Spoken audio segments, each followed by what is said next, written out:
സർക്കാർ ആശുപത്രികളിൽ രാഷ്ട്രീയ പ്രവർത്തനം വേണ്ടെന്ന് പറഞ്ഞ ആരോഗ്യമന്ത്രി കെ മുരളീധരൻ സ്വന്തം പാർട്ടിക്കാർക്ക് മുന്നിൽ മലക്കം പറഞ്ഞു. ആശുപത്രി വളപ്പിലെ സൗജന്യ ഭക്ഷണ വിതരണത്തിൽ രാഷ്ട്രീയം കണ്ട മന്ത്രിക്ക് ആശുപത്രിക്കുള്ളിൽ NGO അസോസിയേഷന്റെ സ്വീകരണം. പുനലൂർ താലൂക്ക് ആശുപത്രിയിലെ കൊടി പിടിച്ചുള്ള സ്വീകരണത്തിൽ കെ മുരളീധരൻ ചിരിച്ചുകൊണ്ടാണ് പങ്കെടുത്തത്. സർക്കാർ ആശുപത്രി പരിസരത്ത് രാഷ്ട്രീയ ചായ്വുള്ള സംഘടനകൾ രോഗികൾക്ക് സൗജന്യ ഭക്ഷണ വിതരണം നടത്തുന്നത് ആരോഗ്യമന്ത്രിയുടെ ഭാഷയിൽ രാഷ്ട്രീയ പ്രവർത്തനമാണ്. ആദ്യം ഒരു ഫ്ലാഷ് ബാക്ക്. ഹോസ്പിറ്റലിന്റെ അകത്തുള്ള അധികാരം മന്ത്രിക്കാം. ഒരു കാരണവശാലും ഹോസ്പിറ്റൽ വളപ്പിൽ ആരും കയറാൻ സമ്മതിക്കില്ല. ഒരു പാർട്ടിയിൽ അവിടെ രാഷ്ട്രീയ പ്രവർത്തനം അതിൻ്റെ അകത്ത് വേണ്ട, പുറത്തുനിന്ന് എന്ത് വേണമെങ്കിലും കൊടുക്കുകയാണെങ്കിൽ പാർട്ടിയുടെ പേരും കൊടിയും വെച്ചിട്ടല്ല. തെറ്റാണ്, അത് സർക്കാർ സമ്മതിക്കും. സർക്കാർ ആശുപത്രി വളപ്പിൽ ഒരു രാഷ്ട്രീയ പാർട്ടിക്കാരും കൊടി പിടിച്ച് കയറണ്ട. Okay sir. ആരോഗ്യമന്ത്രി കെ മുരളീധരൻ പുനലൂർ താലൂക്ക് ആശുപത്രിയിലേക്ക് എത്തുകയാണ്.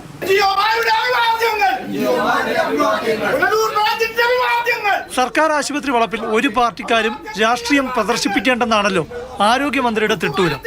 ആശുപത്രിക്കുള്ളിൽ കൊടി പിടിച്ച് ആരോഗ്യമന്ത്രിയെ സ്വീകരിച്ചാൽ രാഷ്ട്രീയ പ്രവർത്തനം ആകില്ലായിരിക്കും. അതുകൊണ്ടായിരിക്കും NGO അസോസിയേഷൻ പ്രവർത്തകർ കൊടി പിടിച്ച് മുദ്രാവാക്യം വിളിച്ച് ആശുപത്രിക്കുള്ളിൽ കയറിയത്, മന്ത്രിയെ സ്വീകരിച്ചത്. രാഷ്ട്രീയ പ്രവർത്തനം ആശുപത്രിക്കകത്ത് വേണ്ടെന്ന് പറഞ്ഞത് ആരോഗ്യമന്ത്രി മറന്നുപോയി കാണും.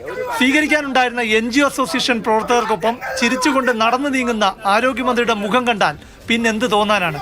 പലവിധ രോഗങ്ങൾക്ക് ചികിത്സ തേടി ശാരീരികമായും മാനസികമായും അവശരായി എത്തുന്ന രോഗികൾക്ക് മുന്നിലാണ് കൊടിയും പിടിച്ച് മുദ്രാവാക്യം വിളിയുമായി പ്രവർത്തകർ തിരക്ക് കൂട്ടിയത്. ആശുപത്രിയിൽ രാഷ്ട്രീയം വേണ്ടെന്ന് കടുത്ത നിലപാടെടുത്ത മന്ത്രി കെ മുരളീധരന്റെ നിഴലായിരുന്നു പുനലൂർ താലൂക്ക് ആശുപത്രിയിൽ കണ്ടത്. ഒന്ന് തിരുത്താതെ പുഞ്ചിരിയോടെ സ്വീകരണം ഏറ്റുവാങ്ങി പോകുന്ന മന്ത്രിയുടെ നിഴൽ. ആശുപത്രി വളപ്പിലെ സന്നദ്ധ പ്രവർത്തകരുടെ സൗജന്യ ഭക്ഷണ വിതരണത്തിനെതിരെ രംഗത്തിറങ്ങിയ കെ മുരളീധരന്റെ നിലപാട് സംസ്ഥാന സർക്കാരിന് ബൂമറാങ് ആയിരുന്നു. ആ ഡാമേജ് പരിഹരിക്കാനായി ഒടുവിൽ മുഖ്യമന്ത്രിക്ക് തന്നെ നേരിട്ടിറങ്ങേണ്ടി വന്നു. ഇപ്പോൾ DYFI ഭക്ഷണം കൊടുക്കുന്നതിന് അഭിനന്ദിക്കുന്ന ആളാണ് ഞാൻ. ഭക്ഷണം കൊടുക്കുന്നതിൽ ഒരു വലിയ നല്ല കാര്യമല്ലേ കൊടുക്കുന്നത്, അതിനെന്താ തെറ്റ്?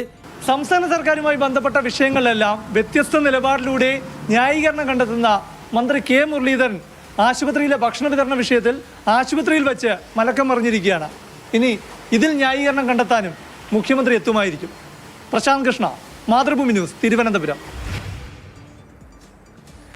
അരുത്, മിണ്ടരുത്, ഇത് ആശുപത്രിയാണ് എന്ന് മന്ത്രി ആ പ്രവർത്തകരോടൊന്ന് പറഞ്ഞിരുന്നെങ്കിൽ ഇതുണ്ടാകില്ലായിരുന്നു.